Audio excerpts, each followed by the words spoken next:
ये कहानी है सुहानी मल्होत्रा की। उसके पास सब कुछ था, दौलत, शोहरत, मोहब्बत करने वाले वालिदैन। मगर किस्मत ने उसके लिए एक ऐसी मुलाकात लिख दी थी जो ना सिर्फ उसकी ज़िंदगी बदलने वाली थी, बल्कि उसके यकीन, उसके ख्वाब, सबको आजमाने वाली थी। ये कहानी है उस लड़की की जो दुनिया देखने निकली थी, मगर एक ऐसी इंसान से टकरा गई जो इंसान नहीं था। चलिए देखते हैं सुहानी का ये सफ़र। डिस्क्लेमर। ये कहानियां सिर्फ तफरीही मकसद से बनाई जाती हैं, उनका हकीकत से कोई ताल्लुक नहीं है। दिल्ली की चमकती रोशनियों के दरमियान एक नाम ऐसा था जिसे सब पहचानते थे, सुहानी मल्होत्रा।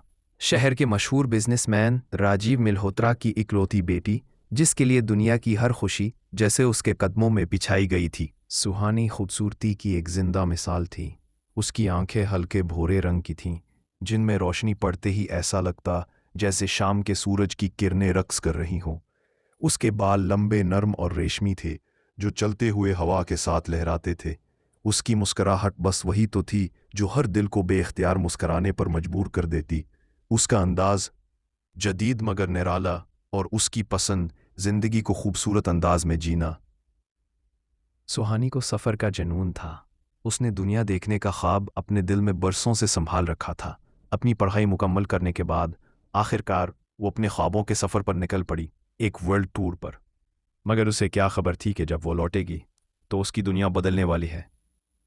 सुहानी को घूमने फिरने में बहुत मज़ा आ रहा था। वो पेरिस के एक महंगे से कैफ़े में बैठी कॉफ़ी के हल्के घूंट ले रही थी। धुंधली शाम, मध्यम रोशनियों वाला कैफ़े, और बाहर सड़क पर बरसती हल्की बारिश। सब कुछ किसी ख्वाब जैसा लग रहा था। इतने में उसके फ़ोन की घंटी बजी।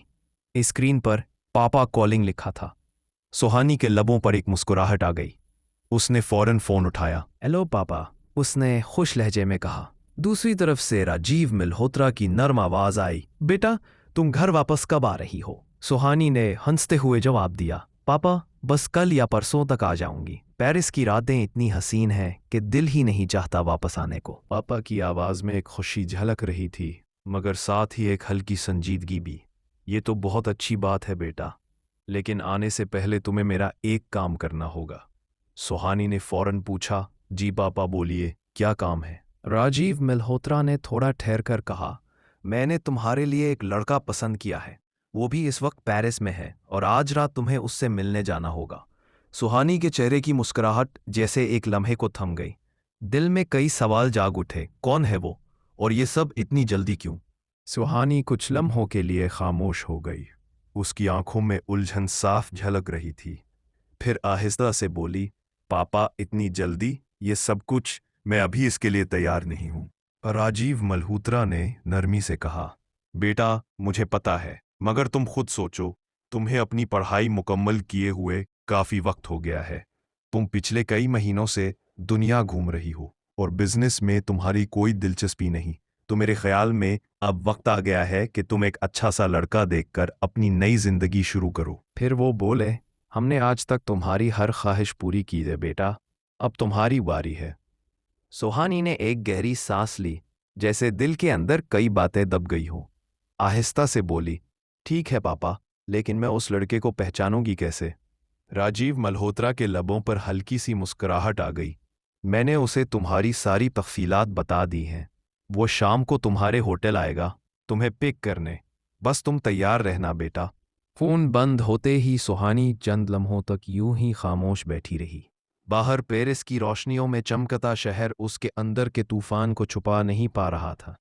फिर सुहानी अपने लग्जरी होटल के कमरे में चली गई। आईने के सामने खड़ी होकर उसने खुद को गौर से देखा। नरम सा मेकअप, हल्की ज्वेलरी और नफीस लिबास, वो खुद किसी ख्वाब जैसी लग रही थी। रात गहरी हो चुकी थी। सुहानी होटल के गेट पर आ खड़ी हुई। उसके पापा ने उसे कार की तफसीलात और उस लड़के की तस्वीर भेज दी थी। सुहानी ने तस्वीर देखी।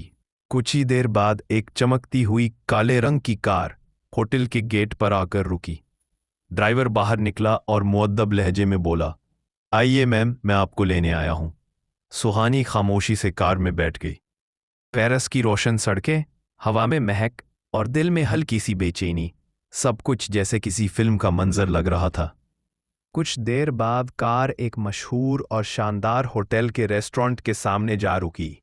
रेस्टोरेंट के अंदर सुनहरी रोशनियों में हल्की मौसीकी गूंज रही थी। वहां एक नौजवान पहले से ही खड़ा था, विकी मेहरा। विकी भारत के मारूफ बिजनेस टाइकून अरुण मेहरा का बेटा था, जो मेहरा एंटरप्राइजेज ग्रुप के मालिक थे, एक मल्टीनेशनल कंपनी जिसके प्रोजेक्ट्स दुनिया के कई बड़े शहरों में चल रहे थे। विकी ने जैसे ही सुहानी को देखा, मुस्कुराकर आगे बढ़ा। हाय, यू मस्ट बी सुहानी। सुहानी ने सर हिलाया। Yes, and you must be Vicky. दोनों के दरमियान एक हल्की सी हेलो हाय हुई। विकी ने नरमी से कहा, लेट्स गो इनसाइड। वो दोनों एक खूबसूरत डिनर टेबल पर आकर बैठ गए। दोनों आमने सामने बैठे थे। मोमबत्ती की हल्की रोशनी में सुहानी का चेहरा और भी निखर रहा था। बातचीत का आगाज विकी ने किया। विकी ने मुस्कुराते हुए कहा, मेरे पापा तुम्हारे पापा के बहुत अच्छे दोस्त थे। सुहानी ने जरा हैरत से कहा, ओह अच्छा, मुझे तो मालूम ही नहीं था। मैं तो तुमसे पहली बार मिल रही हूं। विकी ने नरमी से जवाब दिया, मैंने भी तुम्हें आज पहली बार देखा है, लेकिन जितना तुम्हारे बारे में सुना था, तुम उससे कहीं ज्यादा हसीन हो। सुहानी के लबों पर हल्की सी मुस्कुराहट उभरी। मेरी तारीफ करने का शुक्रिया। काश मैं भी तुम्हारे बारे में ऐसा कुछ कह पाती। विकी ने बात काटते हुए पूछा, क्या हुआ? क्यों नहीं कह सकती? सुहानी ने पुरसुकून लहजे में कहा, दरअसल मैं लव मैरिज पर यकीन रखती हूँ। मैं उस शख्स से शादी करूंगी जो मुझे एक ही नज़र में दिल से अच्छा लगे, जिसे देखकर दिल कहे हाँ यही है। विकी के चेहरे के तासुरात यकदम बदल गए। उसकी आंखें तंग हो गईं और लहजा सख्त हो गया। तो मतलब तुम मुझे इनकार कर रही हो? सुहानी ने हल्के से सर हिलाया। जी, मैं तुम्हारा और अपना वक्त ज़ाया नहीं करना चाहती। विकी ने तंजिया अंदाज में कहा, मुझसे आज तक किसी लड़की ने ऐसे बात नहीं की। तुम्हें चाहिए क्या? मैं सब कुछ दे सकता हूँ। पैसा, इज्जत, मकाम। तुम्हें कितनी प्रॉपर्टी चाहिए? सुहानी के चेहरे पर नागवारी के आसार आ गए। उसने मजबूत लहजे में कहा, मुझे वो शख्स चाहिए जो आसमान को मेरे कदमों के नीचे लाने की ताकत रखता हो, ना कि वो जो पैसों से दिल खरीदने की कोशिश करे। विकी हंसते हुए बोला, ये सब किताबी बातें हैं सुहानी, हकीकत में ऐसा कुछ नहीं होता। सुहानी कुर्सी से उठ खड़ी हुई। उसकी आंखों में अज़्म था। हो सकता है ये किताबी बातें हों मिस्टर विकी, मगर एक आदमी कम से कम दिल रखने के लिए तो हाँ कह देता है। ये कहकर सुहानी पलटी और तेज कदमों से रेस्टोरेंट से बाहर निकल गई। विकी का चेहरा गुस्से से लाल हो गया। सुहानी गुस्से से अपने लग्जरी होटल के कमरे में वापस आई। अब उसका मूड बिल्कुल खराब हो चुका था। वो कमरे में कदम रखते ही गुस्से और थकन के मिले जुले एहसास के साथ बिस्तर पर गिर पड़ी और फौरन सो गई। सुबह हुई तो फोन की घंटी बजी। सुहानी की आंखें धुंधली रोशनी में खुली और उसने फोन उठाया। स्क्रीन पर पापा कॉलिंग लिखा हुआ था। हेलो बेटा, कैसा लगा तुम्हें लड़का? राजीव मल्होत्रा ने खुशी के लहजे में पूछा। सुहानी ने गुस्से भरे लहजे में जवाब दिया, पापा, वो लड़का तो बहुत ही बुरा था, बिल्कुल भी अच्छा नहीं। उसे बात करने की भी तमीज नहीं थी। राजीव ने हंसते हुए कहा, कोई बात नहीं बेटा, अगर तुम्हें वो लड़का पसंद नहीं आया तो फिर कोई मसला नहीं, बस अपना मूड खराब मत करो।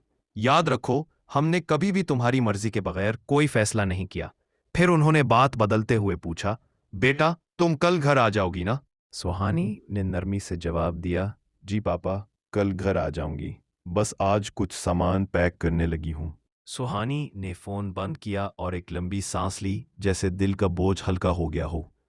फिर उसने अपने लिए रूम सर्विस से नाश्ता ऑर्डर किया। कुछ ही देर में नाश्ता कमरे में पहुंच गया। सुहानी ने आराम से खाना खाया और जैसे ही आखिरी नवाला निकला, उसका मूड खुद ब खुद बेहतर हो गया।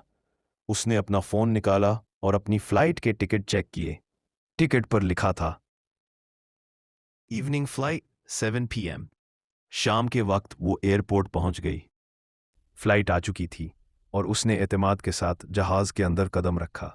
अपनी सीट पर पहुंची तो देखा, वहां पहले से ही एक कपल बैठा हुआ था। सुहानी ने नरमी मगर मजबूत लहजे में कहा, एक्सक्यूज मी, ये मेरी सीट है, आप लोग शायद गलती से यहां बैठ गए हैं।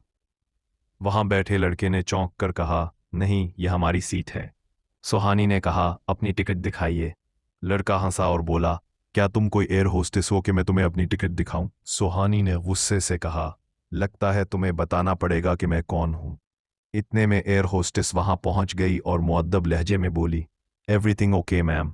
सुहानी ने इसकी तरफ देखकर कहा, यह आदमी मेरी जगह पर बैठा हुआ है, एयर होस्टेस ने फौरन टिकट स्कैन की और हैरानी से कहा, ओह, अब समझ आई। टिकट नंबर सेम होने की वजह से ये सब कंफ्यूजन हुआ है। वो लड़के और सुहानी दोनों की तरफ देखकर मुस्कुराते हुए बोली, कोई बात नहीं, वीआईपी सेक्शन में एक जगह खाली है, आप दोनों में से कोई एक वहां जाकर बैठ जाए। लड़के की बीवी ने फौरन कहा, देखें आप सिंगल हैं, प्लीज वहां जाकर बैठ जाए, हम दोनों यहां बैठ जाते हैं। सुहानी ने एक छोटा सा उफ कहा और एयर होस्टेस के साथ चल पड़ी। सुहानी थोड़ी सी नाराजगी के साथ वीआईपी सेक्शन में पहुंची। एयर होस्टेस ने कहा, मैम आप यहां बैठ सकती हैं। फिर सुहानी सीट पर बैठ गई। वीआईपी सेक्शन में माहौल बिल्कुल खामोश और पुरसुकून था। कोई भी किसी से बात नहीं कर रहा था। सुहानी ने आहिस्ता से अपनी नज़र उस पैसेंजर की तरफ डाली जो उसके साथ बैठा था। लड़के का चेहरा खिड़की की जानिब था, लिहाजा सुहानी उसका चेहरा देख नहीं पा रही थी, मगर एक चीज ने फौरन उसका दिल छू लिया। लड़के की परफ्यूम की हल्की खुशबू जो हवा के साथ आ रही थी और सुहानी के दिलो दिमाग में एक अजीब सा असर छोड़ रही थी। वो चंद लम्हों के लिए खामोश बैठी, उस खुशबू में खो गई। उसे ऐसा लग रहा था जैसे वक्त थम गया हो। सब कुछ ठीक चल रहा था, लेकिन थोड़ी ही देर बाद जहाज अचानक एक शदीद तूफान में आ गया। जहाज जोर से हिलने लगा और मुसाफिर खौफ के मारे एक दूसरे की तरफ देखने लगे। तूफान वाकई भयानक था। काली घटाएं, तेज चमकती बिजलियां और हवा की जोरदार आंधियां, जिनकी वजह से जहाज का तवाजुन बिगड़ गया था। एयर होस्टेस ने माइक से सबको बताया, everyone please fasten your seat belts properly, calm down and stay in your seats. Suhani का दिल जोर जोर से धड़क रहा था। डर के मारे उसकी सांसें तेज हो गई थी और उसने बेख्तियार अपने साथ बैठे पैसेंजर का हाथ जोर से पकड़ लिया और चीखते हुए बोली, भगवान आप मेरे साथ ऐसा नहीं कर सकते, मैं अभी मरना नहीं चाहती, अभी मैंने अपनी जिंदगी में देखा ही क्या है। उसके चीखने की शिद्दत में वो अपने जज्बात पर काबू नहीं रख पा रही थी। इतने में साथ बैठे पैसेंजर ने नरमी से उसके होंठों पर हाथ रखकर कहा, कितना चिल्लाती हो तुम, और उसे खामोश करवाया। सुहानी ने पहले तो चौंक कर उसकी तरफ देखा, फिर कुछ देर के लिए खामोश होकर उसकी आंखों में डूब गई।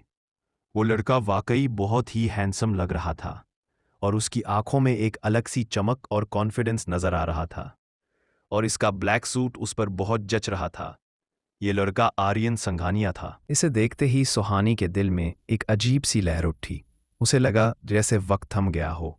उस लड़के की मौजूदगी ने उसके अंदर एक नई हलचल छेड़ दी थी, एक ऐसी कशिश जिससे वो पहले कभी वाकिफ नहीं हुई थी। उसकी नज़रें उसके चेहरे से हट नहीं पा रही थीं और वो खुद को उसकी गहरी आंखों में खोया हुआ महसूस कर रही थी।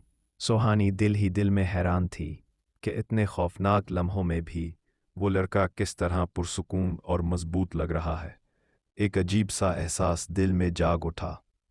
खौफ के साथ साथ एक छोटी सी दिलचस्पी और तजस्सुस भी पैदा हो गया। सुहानी हैरत और खौफ के मिले जुले जज्बात के साथ आर्यन की तरफ देख रही थी। आर्यन ने एक लम्हे के लिए उसे देखा, फिर पीछे बैठे अपने भाई की तरफ मुतवज्जे होकर कहा, समीर जाओ देखो क्या मसला है। समीर अपने फ़ोन पर मसरूफ़ था, मगर पुरसुकून अंदाज में बैठा रहा। उसने कैजुअल लहजे में कहा, तुम क्यों परेशान हो रहे हो? लड़के के मुंह से ये अल्फाज सुनकर सुहानी खड़ी हो गई और समीर की तरफ देखते हुए गुस्से और हैरत के साथ बोली, कमाल के इंसान हो तुम, यहाँ सब की जान दांव पे लगी हुई है और तुम फ़ोन यूज़ कर रहे हो। इतने में जहाज़ को एक और शदीद झटका लगा। सुहानी तकरीबन गिरने वाली थी, लेकिन आर्यन ने फौरन उसे संभाल लिया। आर्यन ने अपने भाई की तरफ गुस्से से देखा और कहा, जाओ सब कुछ ठीक करो। समीर ने फौरन अपना फ़ोन बंद किया और कहा, जी भाई मैं अभी सब कुछ ठीक करता हूँ। समीर फौरन पायलट के पास गया, जहां सब लोग घबराए हुए थे क्योंकि जहाज किसी के कंट्रोल में नहीं था। वो वहां खड़ा सब कुछ गौर से देख रहा था, मगर किसी को उसकी मौजूदगी का पता नहीं था। समीर ने मौसम की तरफ देखा, फिर एक लंबी सांस ली। दोनों हाथों से वो जादू करने लगा। इसके जादू की वजह से जहाज ने शदीद तूफान से महफूज तरीके से निकलना शुरू किया और थोड़ी देर बाद आगे का मौसम बिल्कुल साफ हो गया। सुहानी अब भी डरी हुई अपनी सीट पर बैठी थी। उसने अपने साथ बैठे पैसेंजर की तरफ देखा तो वो बहुत पुरसुकून अंदाज में आंखें बंद किए बैठा था, जैसे कोई खतरा ही नहीं था। इतने में एयर होस्टेस ने माइक के जरिए सबको बताया, everything is okay now, we are out of danger. सब मुसाफिरों ने सुकून की सांस ली और पायलट को दुआएं दी। पायलट खुद भी हैरान था। उसने दिल ही दिल में सोचा, मैंने ये सब कैसे किया। समीर मुस्कुराकर वहां से चल पड़ा। समीर और इसका बड़ा भाई आर्यन, दरअसल ये दोनों कोई आम इंसान नहीं थे। ये दोनों जिन थे जो सदियों से इंसानों के दरमियान इंसान बनकर रह रहे थे। इनका वजूद आम नजर आता, मगर ताकत और हिकमत इनके अंदर छुपी हुई थी, जो खतरे के वक्त जाहिर होती। समीर अपनी सीट पर वापस आ गया और अपने भाई आर्यन की तरफ देखकर बोला, सब कुछ अब अंडर कंट्रोल है। सुहानी ने अंदर ही अंदर एक सुकून और राहत महसूस की। अब वो हिम्मत करके अपने साथ बैठे पैसेंजर से बात करने की कोशिश करने लगी। उसने मुस्कुराकर कहा, मेरा नाम सुहानी मल्होत्रा है, और आपका नाम क्या है? क्या आप भी दिल्ली जा रहे हैं? और क्या आपका भाई बहुत अच्छा पायलट है? सुहानी दोनों भाइयों की हकीकत से बिल्कुल अनजान थी। उसे सिर्फ ये महसूस हो रहा था कि समीर शायद कोई बहुत अच्छा पायलट है, जो ऐसे शदीद खतरे में भी जहाज को महफूज तरीके से बाहर निकाल सकता है। आरीन ने तिरछी नज़रों से सुहानी की तरफ देखा और सर्द लहजे में कहा, मैं अजनबियों से बात नहीं करता। यह सुनकर वो वाकई हैरान हो गई, क्योंकि आज से पहले किसी ने कभी भी उससे ऐसे रवैये से बात नहीं की थी। आमतौर पर लोग तो सामने से आकर खुशदिली के साथ सुहानी से बात करने की कोशिश करते थे, मगर आर्यन की यह बात उसके लिए बिल्कुल नई थी। सुहानी दिल ही दिल में सोच रही थी, ये लड़का वाकई मुख्तलिफ है। सुहानी कुछ देर के लिए खामोश हो गई, मगर दिल ही दिल में उसकी दिलचस्पी आर्यन में और बढ़ गई थी। आखिरकार फ्लाइट लैंड हो गई और सब मुसाफिर उतरने लगे। एयरपोर्ट पर सुहानी ने समीर की तरफ देखकर मुस्कराते हुए कहा, तुमने वाकई बेहतरीन काम किया, वाकई तुम एक अच्छे पायलट हो। समीर थोड़ा हैरान हुआ और बोला, पायलट और मैं? सुहानी ने थोड़ा सर हिलाकर कहा, हाँ, आपने जहाज इतना अच्छे तरीके से संभाला, मैंने सोचा शायद आप पायलट हैं। समीर ने हल्की सी मुस्कुराहट के साथ जवाब दिया, नहीं, मैं पायलट नहीं हूं। सुहानी ने हैरत और दिलचस्पी से पूछा, क्या आप पायलट नहीं हैं? समीर की आंखों में एक छोटी सी चमक और मुस्कुराहट थी, जो उसके जवाब में थोड़ा मिस्ट्री और चार्म ले आई। सुहानी ने हल्की सी मुस्कुराहट के साथ पूछा, तो आप असल में क्या करते हैं? समीर ने थोड़ा शरारती अंदाज में कहा, अभी तो मैं जल्दी में हूं, फिर कभी मिलेंगे तब बताऊंगा। और देखो मेरा भाई कितना दूर चला गया है। ये कहकर समीर ने मुस्कुराते हुए बाय कहा और वहां से चल दिया। सुहानी को भी एयरपोर्ट पर कार लेने पहुंची, और जब वो कार में बैठी तो पूरे रास्ते बस अपने साथ बैठे आर्यन के बारे में सोचती रही। वो सोच रही थी कि कैसे वो इतना पुरसुकून और मजबूत था, और उसकी आंखों में एक गहरी और अलग सी चमक थी, जो दिल में तजस्सुस और दिलचस्पी पैदा कर रही थी। आखिरकार वो घर पहुंच गई और अपने वालिदैन से मिली। मुस्कराते हुए सुहानी थोड़ी देर अपने माँ बाप के पास बैठी बातें करती रही, और फिर उसकी माँ ने कहा, तुम थक गई होगी, अब जाओ जाकर आराम करो। सुहानी अपने कमरे में चली गई। सुहानी सुबह अपने माँ बाप के साथ ब्रेकफास्ट करने बैठी। उसकी माँ ने प्यार से पूछा, क्या तुम्हें अब कहीं और भी घूमने जाना है? सुहानी ने मुस्कुराते हुए जवाब दिया, नहीं माँ, सब जगह घूम ली है मैंने। माँ ने खुशी से कहा, तो अब हमने तुम्हारे लिए तुम्हारी पसंद का लड़का देखा है, जो तुम्हें जरूर पसंद आएगा। सुहानी के हाथ से ब्रेड गिर गया और वो पापा की तरफ देखकर बोली, नॉट अगेन पापा। पापा ने हंसते हुए कहा, बेटा ये तुम्हारे लिए बेहतरीन है, तुम देखकर खुश हो जाओगी। सुहानी के पापा ने मोहब्बत भरे लहजे में कहा, बेटा हमारे कुछ अरमान हैं, हम तुम्हारी शादी पूरी धूमधाम से करना चाहते हैं। सुहानी ने थोड़ा मुस्कुराते हुए जवाब दिया, अच्छा, मगर अभी मुझे थोड़ा वक्त तो दे दें। आप दोनों, मैं सोचकर फिर आपको बताऊंगी। अब ये कहकर सुहानी वहां से चली गई। सुहानी ने कार कीज पकड़ी, अपना हैंडबैग उठाया और कार में बैठकर अपनी बचपन की दोस्त से मिलने चली गई। वो अपनी दोस्त गीता से मिली, जिससे सुहानी अपने दिल की हर बात बिला झिझक शेयर करती थी। गीता सुहानी को देखकर बहुत खुश हुई। गीता एक फैशन डिजाइनर थी और अपना एक स्टोर चला रही थी, और सुहानी उसके स्टोर पर इससे मिलने आई थी। गीता ने सुहानी को खुश आमदीद कहा, उसे बैठाया और गर्म चाय पेश की। सुहानी दिल ही दिल में खुश थी कि अब वो थोड़ी देर के लिए अपनी जिंदगी की मसरूफियात और आजकल के दिलचस्प वाक़े भूलकर सिर्फ दोस्त के साथ वक्त गुजार सकती थी। थोड़ी देर दोनों दोस्तों के दरमियान हल्की फुल्की बातें हुई, हंसी खुशी का माहौल था। फिर गीता ने हंसते हुए कहा, अगर तुम कुछ बताना चाहती हो तो बताओ, कब से इधर उधर की बातें कर रही हो। सुहानी ने थोड़ी शरारत और हैरत के साथ अपनी दोस्त को बताया कि कैसे वो जहाज में बैठे हुए अपने साथ वाले पैसेंजर के करीब थी और कैसे वो पैसेंजर उसके पास पुरसुकून अंदाज में बैठा हुआ था, जैसे कुछ भी खतरनाक हुआ ही ना हो। सुहानी ने थोड़ा शर्माते हुए अपनी दोस्त से कहा, शायद मैं इस लड़के को पसंद करने लगी हूं। गीता ने हंसकर जवाब दिया, कुछ भी मत बोल, जिस लड़के ने तुम्हें फ्लाइट में अपना नाम तक नहीं बताया तुम उसे पसंद करने लगी हो। सुहानी ने कहा, तो क्या हुआ, वो भी दिल्ली में ही है, आज नहीं तो कल हम जरूर दोबारा मिलेंगे, तब उसका नाम पूछ लूंगी। गीता भी हंसते हुए सुहानी के साथ बात कर रही थी और दोनों दोस्तों के दरमियान मज़ाह और दिलचस्पी का माहौल बरकरार रहा। ऐसे ही कुछ हफ्ते गुजर गए, मगर सुहानी के दिल और दिमाग में वो लड़का अब भी जिंदा था। कभी उसकी आंखों की चमक याद आती तो कभी उसकी पुरसुकून आवाज। कहानी यहाँ ख़त्म नहीं होती, अभी तो आगाज हुआ है उस राह का जहाँ मोहब्बत और राज एक साथ चलते हैं। क्या सुहानी आर्यन को ढूंढ पाएगी या किस्मत उसे किसी ऐसे मोड़ पर ले जाएगी जहाँ सच्चाई मोहब्बत से ज़्यादा खौफनाक होगी, जिसे वो इंसान समझकर दिल दे बैठी है। अगर वो वाकई जिन हुआ तो क्या ये इश्क जिंदा रहेगा या ख़त्म हो जाएगा उस राज के साथ जो सब कुछ बदलने वाला है। जारी है अगले हिस्से में सुहानी के दिल का फैसला, मोहब्बत या खौफ। जानिए अगले एपिसोड में।